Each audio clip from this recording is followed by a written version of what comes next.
There were other incidents during the Second World War where guns gone off here and 50 cal rounds wound up in walls down in Millville. You know, I was checking out some weapons. You pressed the wrong thing, a solenoid went off, and bing, bing, bing, 3 rounds went marching around right into Millville.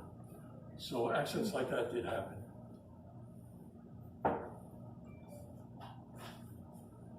Marson Man. This great big ugly rusted thing.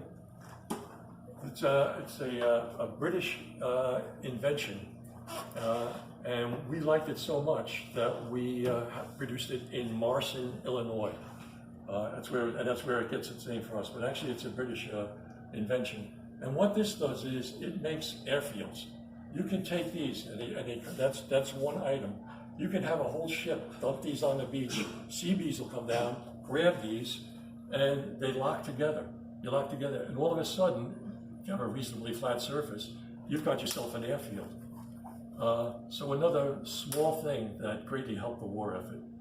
Marson Mans. Whoops.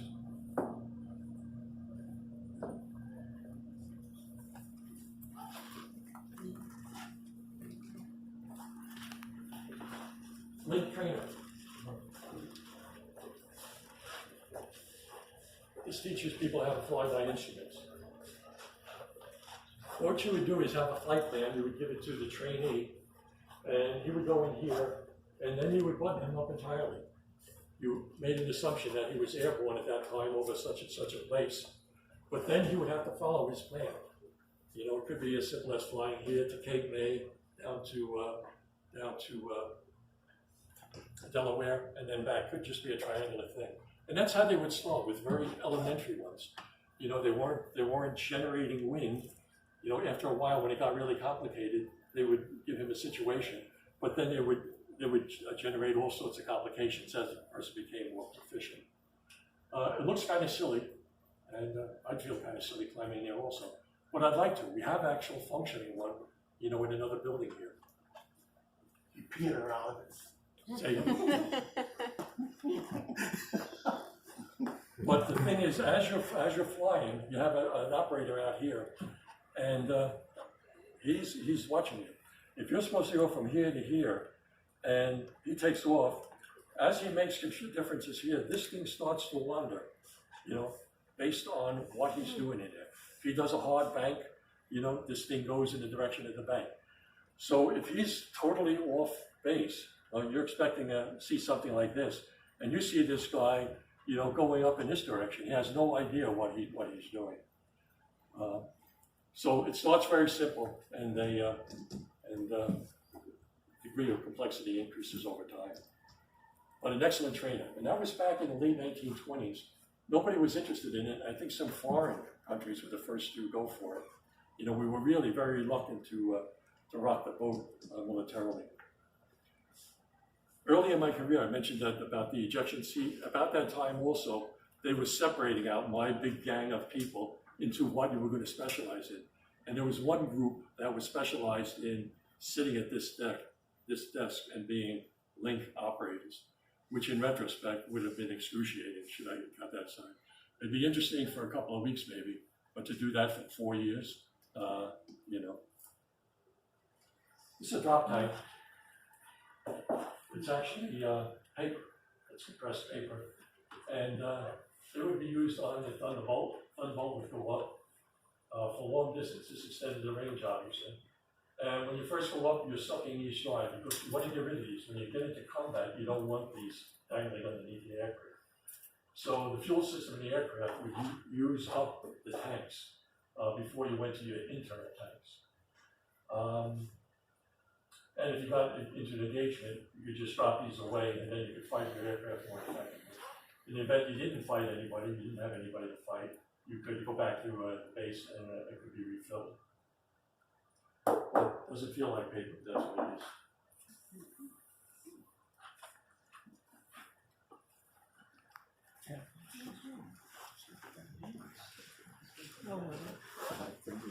Oh my goodness. I think I should bring it in to our guy.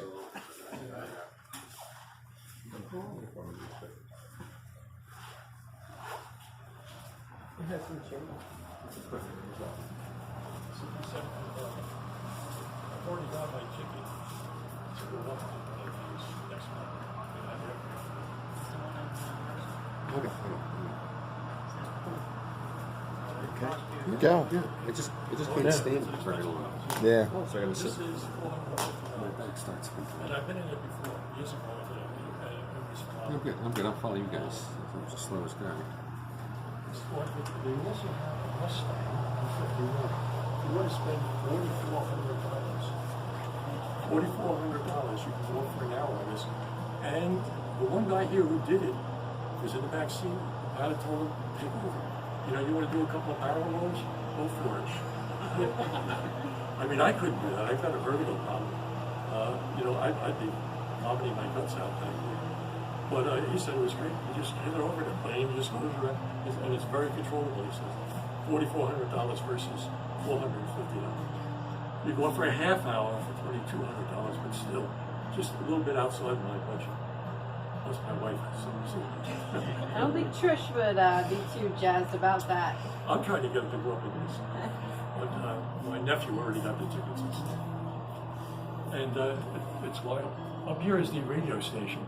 And I can remember flying this. I made sure my glasses were open, but you can pop your head up right there, and you're up above the city. You're looking over the top of the fuselage. I mean, it's a tremendous wind blast. Just make sure your hat and your glasses are on. But it was a wild experience. I strongly recommend it. If you can afford it. Next field trip. Start saving up. All right, if anybody hits the lottery, you gotta take the whole group, right? You gotta take the whole group on one of these. Okay. This is a memorial or a presentation from Mike Trout. This is his sneakers. You know, I'm trying to get enthusiastic about this display, but I'm having a hard time. You know, and he dedicated this to the museum, and he does a lot. He dedicates a lot in the museum. But this is his contribution to us, and it's got the Millville Thunderbolt logo on it and things like that. What's your opinion of this? Can somebody elaborate on it? Make it Shouldn't be in here. it shouldn't even be in here. Yeah, it shouldn't be in here. I mean, you got enough money, you can do a little sports review. When he donates those shoes are probably a sample of the shoes he donates.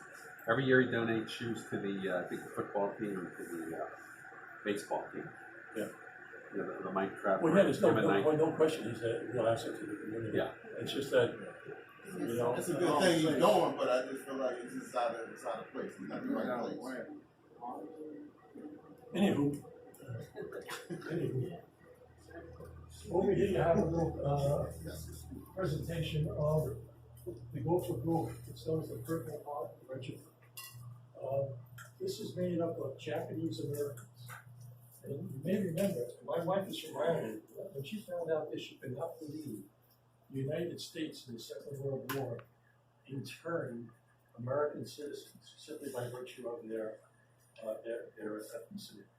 You know, 110 Japanese were displaced into camps and stuff during the Second World War. 110,000. 110,000. Yeah. Give or take. You see, But no Germans. During the attack on Pearl Harbor, there was Japanese in the National Guard who were armed, and they were sent up into the woods to look for Japanese aircraft that came down and stuff. But a couple of days later, already the stigma of just being a Japanese made you suspect, and they disarmed them, and they became a labor unit. But about 2 years later, they started to tap the manpower potential, and this unit was primarily made up of Japanese Americans from Hawaii, but also from some of the internment camps. Initially in the internment camp, a lot of resentment by the military-aged men. You know, they were angry that they were be treated like, and they didn't cooperate. But over time, they changed, and they contributed. They volunteered also. You know, it's a volunteer thing. 14,000 of them went into combat. Almost 10,000 of them got the Purple Heart. So 14,000 total fought. 10,000 got the Purple Heart, meaning they either died, and there was a lot of deaths, or they were wounded. That's an amazing amount of people. It's like, 4 out of 5. 4 out of 5 people. and it's known as the Purple Heart Battalion. They are famous for a lot of things. The Monte Cassino, they were involved in that, eventually getting Monte Cassino the deal on top of the mountains that you know the Germans held and held us up for so long. And also for the Lost Battalion. They moved over to southern France, and there was a battalion trapped of American soldiers, and they sent these people in to get them out. In the process of saving 211 people who were trapped, they had 300 injured, shot up and killed. But they always accomplished their mission. They started fighting mainly in Italy, didn't they? Is that when they first saw action in Italy? Yes. And aren't they the most highly decorated regiment Yep. in the war? Yep, for its size. For its size, right? Yeah, yeah. So another minority. You had the blacks, you had the Indians, you know, you had the Japanese. Americans. So, There was one here in Bridgeton, right? Say again? Outside of Bridgeton. Yeah, they had a camp here in right outside of Bridgeton. Seabrook. Seabrook Right, was the yeah. camp. you know, I was reading just last night in one of these local papers that come around, and they make mention of Seabrook got the people after the war, according to this thing, which surprised me. I thought they were here during the war, but after the war, 500 families, Nisi, Japanese Americans, first generation, came to Seabrook and contributed. And this coming Saturday, there's a big festival down there, the Oban Festival, where they do all the, you know, and it's been every year since then. They celebrate a Buddhist ritual and all Yeah, they sorts have of a festivities. church out there. Yeah. If it wasn't so damn hot, I'd go down and see it. Because I've been down there before, and I like it. But I don't think I can handle 105-degree temperature. It's going to be at the hottest time of the day, like 4 in the afternoon. That's when it's like boiling. I'm not sure it's going to work. It's either this Saturday or this Sunday. Anyhow.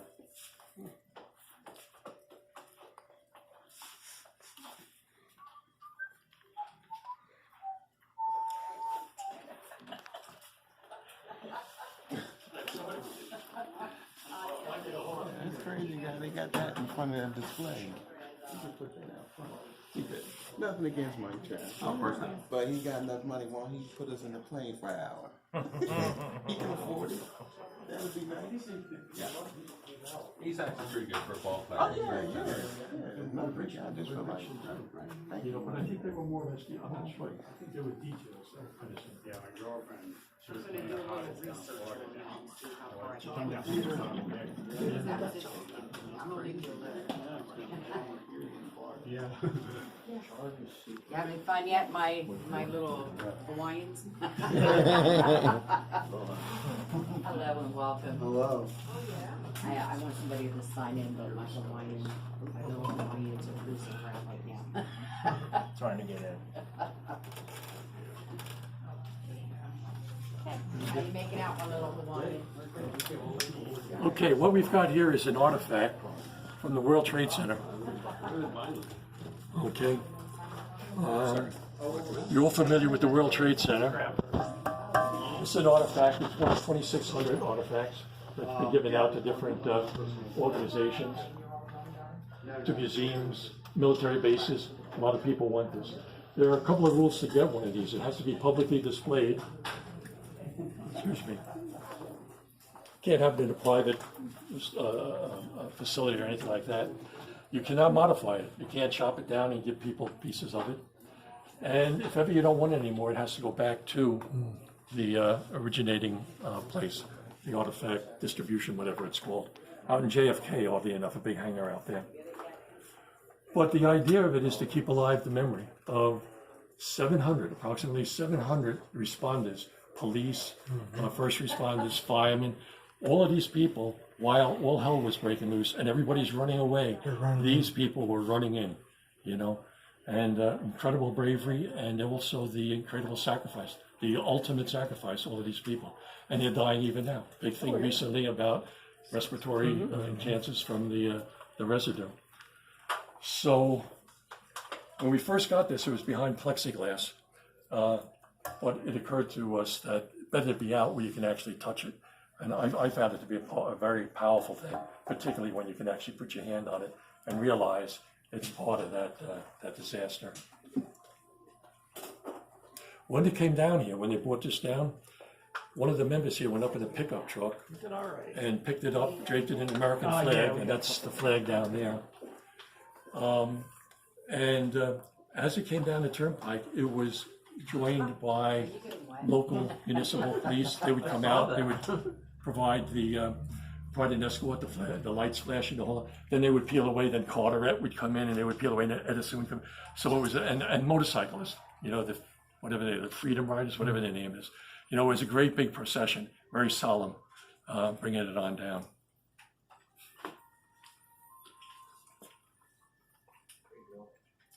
Some memorabilia from the Japanese. If you were captured by the Japanese, you were in trouble. And if you were captured in a B-29 bomber from a parachuting over, they really did a job on anybody they captured that came down from a B-29. But you've all heard of the Bataan Death March and stuff like that. The thing with the Japanese is that they themselves were totally brutalized. You joined the Japanese army or were drafted in. You stood by to get beaten, punched, kicked, hit with a 2x4. That was part and parcel of hardening these people. You turned them into brutes.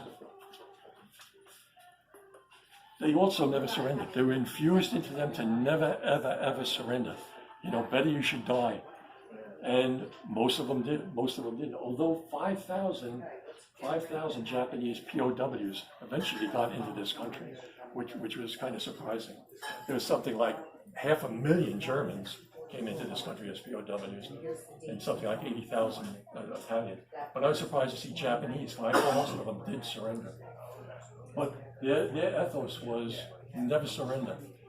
And when they got somebody who did surrender, like some poor soldier on Bataan, they treated him with absolute contempt, because that's how they saw you. If they were to surrender, they and their family were disgraced forever. And so when they got somebody who did surrender, they attributed the same values to them and treated them according to what they thought they deserved, which was total brutality and horror. Of course, they're very brave. I used to think the kamikazes are the ones who would actually crash on purpose. I used to think they were very brave, and there's no question they are. But then you had similar people doing this. They were doing the same thing. And all of a sudden, I can't look too favorably on these people as being. I guess they are brave. You got to be. But still, I used to always think that they were vicious. They would chop you up with their samurai sword as soon as they got near you. But they were very brave. But like I say, I'm torn now between thinking about that and then the people who crashed into the World Trade Center. Well, these car bombs. Same thing. All sorts of religious connections with these flags and stuff wrapped around their heads. Some of them never carried parachutes. They thought that parachutes were cowardice. You were a coward if you had a parachute, which was totally destructive to the force. The Japanese started the war with the Zero, very, very good aircraft that could outfly everything, and the very best fighter pilots. But they had nobody in the line behind them. Once they went down at Midway, there was no really strong force anymore. Whereas in this state, in the States, you had people all the way back just lined up, looking to fill it and gaining proficiency. But once Midway passed, their superiority dropped off astronomically. Some German paraphernalia, a couple of German noodles.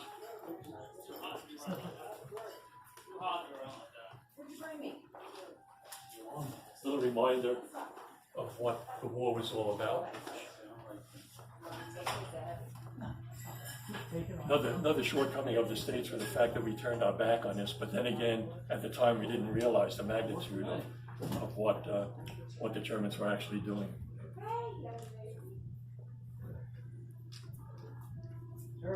What German paraphernalia?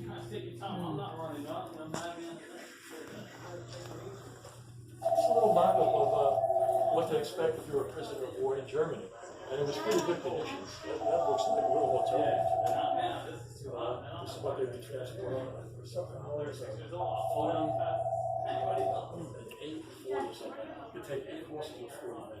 Is what they deal with. We have a model year here who puts all this stuff together. The Germans treated prisoners very well. That's not to say they didn't summarily shoot them sometimes, but so did we, for that matter. were a lot safer getting captured by these people. Japanese.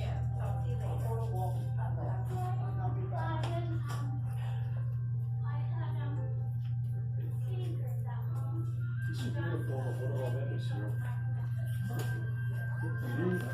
He's still alive. He's here practically every day. He's one of two that are they've been hanging around. And they'll answer any questions. But this is his uniform. This is the identical uniform that I was issued in 1960. It hasn't changed in iota. But the thing with Murphy is he wasn't part of the flag race, but he was down below. He was down here. And of his platoon of 60 men, only 6 walked off of Japan.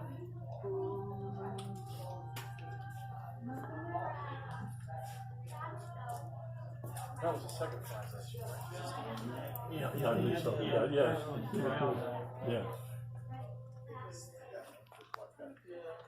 Yeah, there's some admiral said when he saw that flag going up, he said he'll always be a Marine Corps by virtue of that one iconic deal. You know, they found more photos. His wife had more photos. I heard that. Yeah, his wife had more photos. She was dedicated him to something. They found there's more photos. Come on through. Okay, thanks. Just barge right on through. Just elbow them out of the way. These guys are used to being in the street. I'm thinking that only 2 of these guys were on stage at the end of the war. Ira Hayes, I know, did, but I think, He went to Medal of Honor. you know, but I think some of these guys right here didn't see He went to it. Medal of Honor, Ira Hayes. Didn't he win the Medal of Honor? No, I don't believe he got the Medal of Honor. Someone else won in World War II. He might have been in Marines. He was an Indian, won the Medal of Honor, and he died as an alcoholic, Well, choking on his own. oh, well, that was Ira Hayes. He got jumped, fell down in a puddle, and drowned. That's why in a it sounds puddle. like I think he won Ira the Medal of Hayes, Honor. yeah. Johnny Cash has a song, Drunken Ira Hayes. Doesn't answer anymore. Oh, I remember that. Foot Locker. Good old Foot Locker. This is this is a B-29. This is the thing that brought destruction on Japan. And like I say, they did firebombs, not just the atomic bombs, but the firebombs, which actually killed a lot more than the atomic bombs did. But because of what they did, when you had to abandon one of these and you float down into Japan, it was terrible. They would do things like live vivisections. They would give them to medical students while they were still alive, and they would just die. Nothing was too cruel for the people on this. They were known as special prisoners. Paul Tibbets, the guy who dropped the atomic bomb from the aircraft the Enola Gay, named after his mother, this horrible bomb, connected to his loving, mother with her apron back in Kansas or whatever, Enola Gay. He was in charge of the development of this thing, of the B-29. And the B-29 was rushed into service. They needed it so much, they rushed it in. They didn't really work out all of the kinks. And they crashed. The engines tended to go on fire, all sorts of problems with this thing. And what happened was the crews started to get afraid of it. And that's not good. You can't have people afraid to go into this airplane that you're training to fly. So what Tibbets did was he got 3 WASPs. Those are women civilian pilots who have been ferrying stuff. He trained them for a couple of days, and then he had them fly a B-29 around to those bases. And they would land, and they would come off, and they would walk over and all of the men are seeing women walking out of the airplane that they're afraid to go. And it worked. They were really essentially shamed into it. But it was chopped off. As soon as higher brass knew what he was doing, they chopped it off for fear that the women would die, or that it was revealed that the men were so pusillanimous that they were afraid to get in an airplane. They didn't want that out. They wanted, where's my bayonet and where's the Japanese kind of mentality. Did they fix it? Say again? Correct the problem. Oh yeah, they worked out the kinks over time. But I think the engines were a persistent problem for quite a while. But it was manageable. You'd feather the thing and fly on 3. get halfway there, come back because of all sorts of difficulties. And over here you have a picture of some of those women.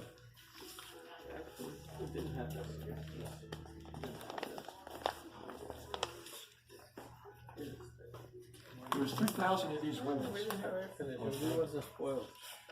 Women Air Force service parents. They weren't in the military. They were civilians.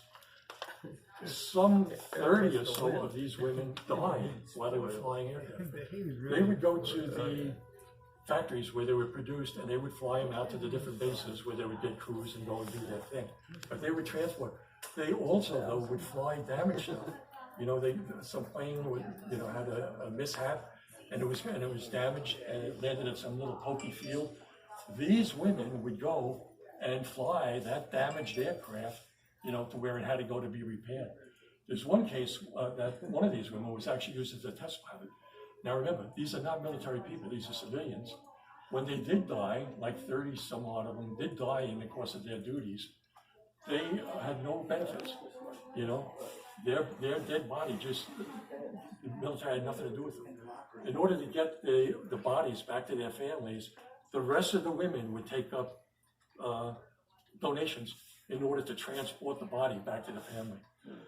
So they got no respect. They were on the edge of getting formalized into the military in 1944, but in Congress, the bottom fell out of it. But, and they flew every single aircraft that was in the inventory, all the way up to the B-29, the most advanced and complicated.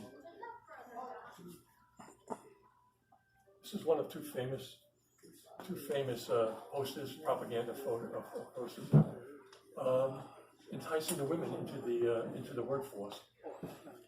At the height of the war, 65% of the aircraft industry workers were women, 65%. And what happened was these posters would kind of entice people in until 1944. In 1944, the war was going so well that they started to nudge the women out of the workforce back into the kitchen. They wanted them to start thinking of the men are going to be coming back, and you know, and I don't know exactly how they did this, but the propaganda shift was starting to downplay. Get in here, we need you in those airplanes, putting them together. They kind of shifted that. I imagine it was a very gradual thing, but the emphasis was start thinking the men are coming back. You know, they're going to want families. You know, they want a home. That's your duty. Big controversy of who this woman actually was. And it turns out her name is Dorothy Parker. All sorts of women claimed this, that they were the woman in this. And there's all sorts of photographs, people who really got involved in this and trying to figure it out. Finally ran across one woman who had that polka dot bandana on it. And based on that, they confirmed it was actually Dorothy Parker, who worked in Alameda Assembly area, something like that. The second one, we had women in all different branches. They all admired the Navy as being the most stylish. You know, the one you have here, this I think was a later one, because that's not too bad itself. But initially, what the blacks were wearing, it looked like patches of cardboard all over. But this is what the Navy came up with. They used a little public relations, and they had some fashion designer in New York actually come up with this. And you have to admit, that's a pretty snappy looking uniform. It's a nice looking uniform. This is a local woman, very involved in military affairs. She herself was a colonel in the National Guard here in the state, first female colonel. She's trained as a nurse, and as late as 4 months ago, I was out to a DAV group at the Veterans Home. Lo and behold, the month prior to that, she was down there trying to get some kind of an organization for helping the vets out over there. So she's still involved, and she's got to be getting up there. She was involved in a program that tested women under stress. And it turns out that in her experiments, it turns out women can handle G-forces much, much better than men. When you consider that, and I was talking to my little nieces on this, trying to think, why are no women up in space?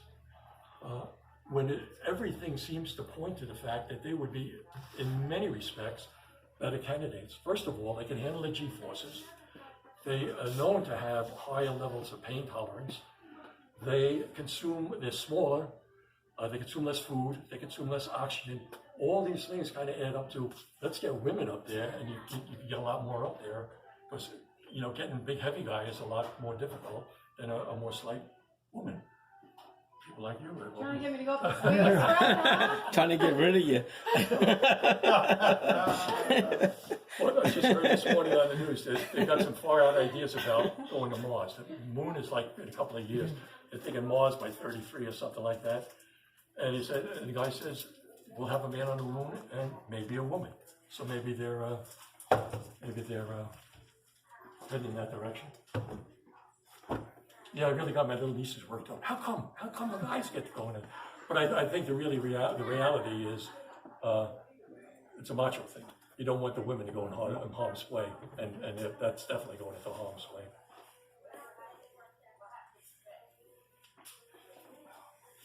Another iconic photograph here, who all sorts of people complain to be the people involved. This was, I think, VJ, globally in, I think, Times Square. All sorts of people claim to be one or the other of these, and I don't think that's ever been completely resolved. But it kind of